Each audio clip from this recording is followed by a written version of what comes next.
When you're ready to begin cleaning the split line, be sure the hawk is turned off. You remove the top cover, open the FID compartment, and the door for the pedestal, also the side panel. I'll explain that in a minute. So go ahead and remove your first tray. This is so you avoid contaminating any crucibles. So you want this side door open so you can access the bracket here for the pedestal that attaches to the big slide. So with the hawk off, you're going to have to manually lower it. And it is kind of tough, but it's better to grab it here close to where it's mounted than to ever raise or lower it from down here. That can damage your pedestal and the alignment. So now you need to take your 9/64 Allen wrench from your toolkit and loosen these 3 screws for the FID. I've already done it, but remember this is very hot, so be careful. And you'll want to take your pliers to remove this. Just set it to the side, or you can lay it on top of this other lid.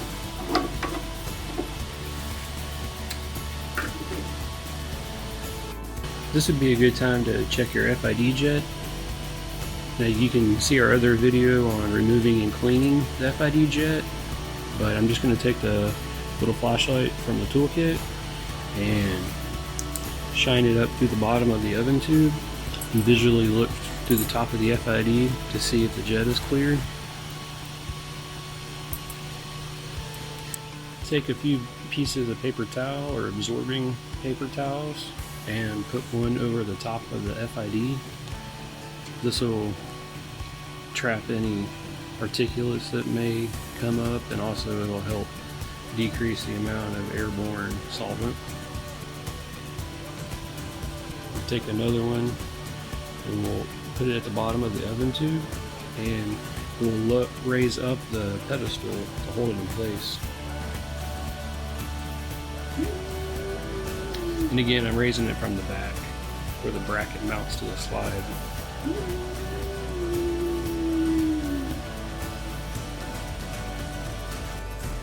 So at this point, we'll be taking the split line loose. Take your 1/2 inch and 7/16 wrenches. Hold the 1/2 inch in the middle of the union. And then take your 7/16 to take the line loose. So on this instrument, it's fresh out of manufacturing, so it's only run a few analyses. This tubing is still really clean. I'll throw in an example of what a dirty tube would look like. You can just lay it to the side.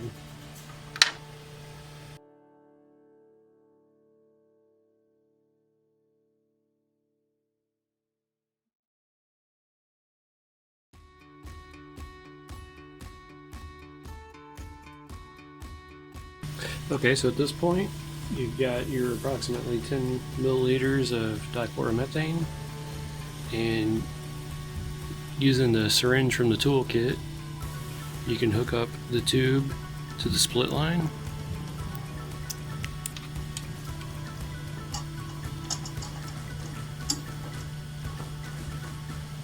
And this can be finger tight, you don't need to put a wrench on it right now. So you can slowly inject your solvent.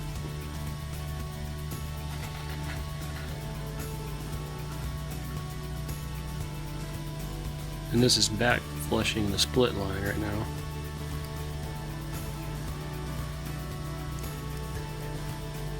Draw a little air and I'll push that out.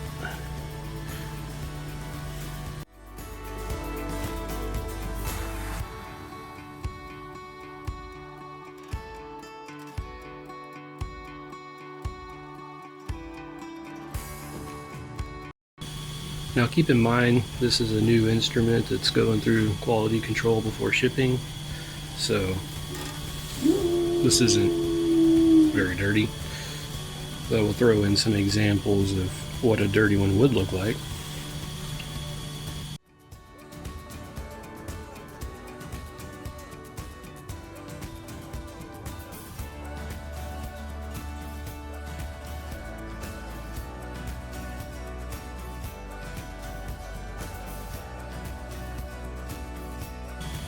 So whenever you lower the pedestal to remove the paper towels, it's okay to leave the pedestal open like this from the oven. Whenever you restart the software and run a sequence, when you run some backgrounds after this, the pedestal will go down to the home position through the software, so there's no need to raise or lower it anymore. By now, the FID block should be cool enough to the touch. Go ahead and lower it back down. And we'll retighten these 3 screws with the 9/64.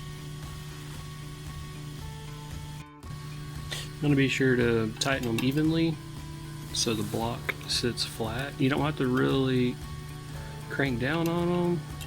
A little bit more than finger tight, and this green wire is your ground wire, so that make sure that the terminal forks are underneath this lock washer.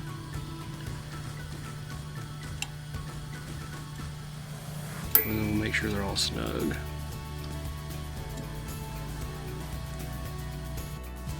Now it's time to rehook up your split line. Again, this is a new instrument, so I'm not going to be changing out this tubing.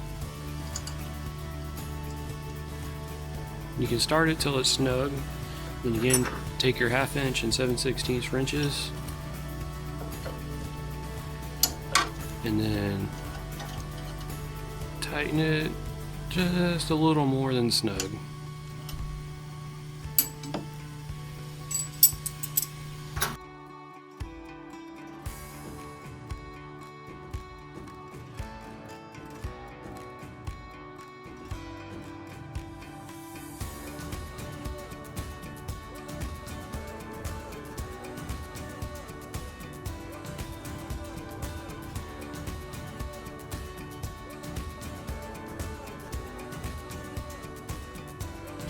Now you can put your covers back on, close up your FID compartment, and restart the hawk.